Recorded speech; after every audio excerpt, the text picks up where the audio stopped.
The current world situation has been carefully planned, and it is a plan that has been long in the making. This entire economic and political climate has been brought about by design. In the late 1970s, a plan was put forth by the CIA to train Islamic fighters in the Afghan war against Russia in a new form of radical Islamic thinking. The concept was to teach the Mujahideen that the Russians were not just attacking their country, they were attacking their faith. During that period, large numbers of fighters came to Afghanistan to help in the struggle, and large training camps were set up and run by the CIA to accommodate them. The man who was selected to lead the mercenaries by the CIA was one Osama bin Laden, who was given the code name Tim Osman, which was used on trips made to Washington to lobby for funds. The trip to Washington was made by bin Laden on at least 2 occasions.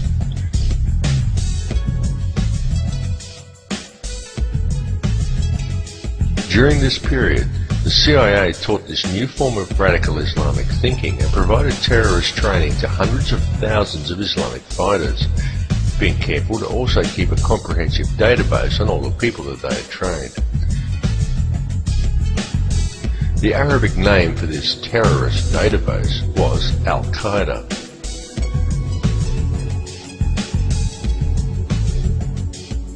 Concerned over this new form of radical Islamism and the sheer volume of fighters the CIA was turning out, then Pakistani Prime Minister Benazir Bhutto wrote to the director of the CIA and cautioned him openly, saying in her letter, "You are creating Frankenstein." He's alive! He's alive! He's alive! But her warnings went unheeded.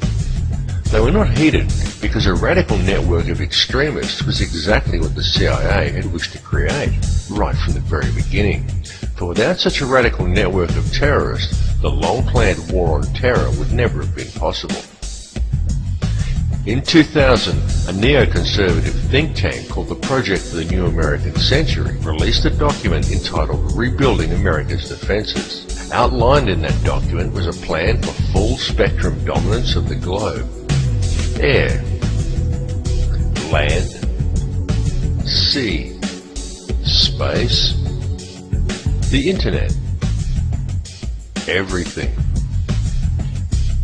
In that document it said, and I quote, "The process of transformation, even if it brings about a revolutionary change, is likely to be a long one, absent some catastrophic and catalyzing event, like a new Pearl Harbor." 1 year after George W. Bush gained office, in the most contested election in US history, and many prominent members of PNAC were given positions in his administration, America experienced its new Pearl Harbor, and the entire PNAC plan was put into effect. Coincidence? When the events of September the 11th, 2001 unfolded, the troops were already there waiting to go into Afghanistan, and the Patriot Act and Homeland Security legislation had already long been drawn up. They were already there, just waiting for the right event in order to introduce them. So when 9/11 happened, cui bono? Who benefited? Afghanistan? Iraq? Did any Arab country? No. But the Bush administration was given an open checkbook with which to take control of the Afghani poppy fields, the Iraqi oil fields, and the oil-rich and natural gas-rich Caspian Basin. And all protests to the invasions of the two countries was squashed before it started. Then the 7/7 bombings in London occurred, and again, who benefited? Islamism? Hardly. But support for the war in Iraq knew no bounds. The Blair government secured a massive increase in police and military funding, and was also able to install thousands of domestic surveillance cameras throughout England. And then, amid massive war protests in Australia, we saw the Bali bombing, And yet again, who benefited? A Muslim cleric who suddenly found himself wanted by the CIA and the centre of world attention? No, but all anti-war protests in Australia suddenly dissipated. The Australian Prime Minister John Howard received a huge boost in popularity. The Australian police got to establish themselves as the local police of the entire Australasian region. And both the Australian and the Indonesian military secured massive increases in funding. So who really benefited? The real facts, and as can be seen clearly by examining the evidence in all three cases, is that each one of these so-called terrorist attacks was a false flag operation designed to remove more rights from the people of Western countries and to further consolidate the hold the international banking elite has over our world. The information on all these cases exists. It's out there in the public domain. Please do the research, because the media is just not telling you. A large portion of Al-Qaeda funding comes from the Pakistani ISI, and it still does. And yet the ISI is an openly admitted and funded wing of the CIA. The CIA created hundreds of thousands of extremists and trained them in radical Islamic thinking, and it kept a database on them all. All these extremists still receive funding from the CIA channeled to them via the ISI and don't even realize who they are funded by.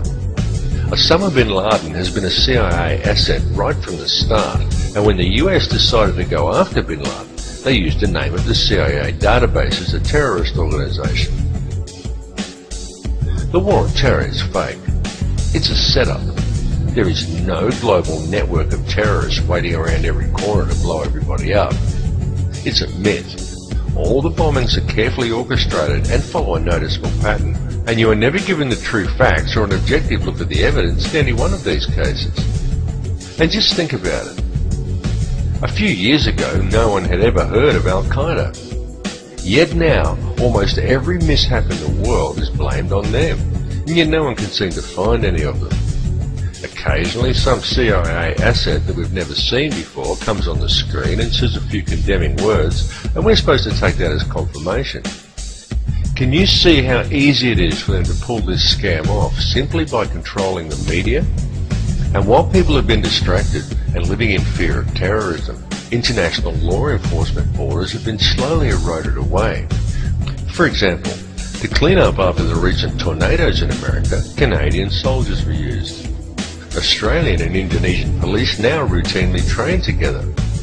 And now remember here that Indonesian police have a reputation for being amongst the most brutal in the world. And yet here we have Indonesian and Australian police swapping ideas and methods.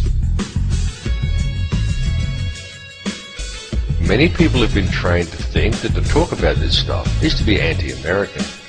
But nothing could be further from the truth.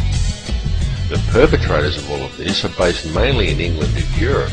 They are just using the military might of America to carry out their plans because they have usurped the American government. American President George W. Bush all but subverted the entire US Constitution, and he robbed the country blind. However, it must be understood that it is not America itself doing this. The people who are doing this have set themselves up globally. Remember the words of JFK. For we are opposed around the world by a monolithic and ruthless conspiracy that relies primarily on covert means for expanding its sphere of influence, on infiltration instead of invasion, on subversion instead of elections, on intimidation instead of free choice. It is a system which has conscripted vast human and material resources into the building of a tightly knit, highly efficient machine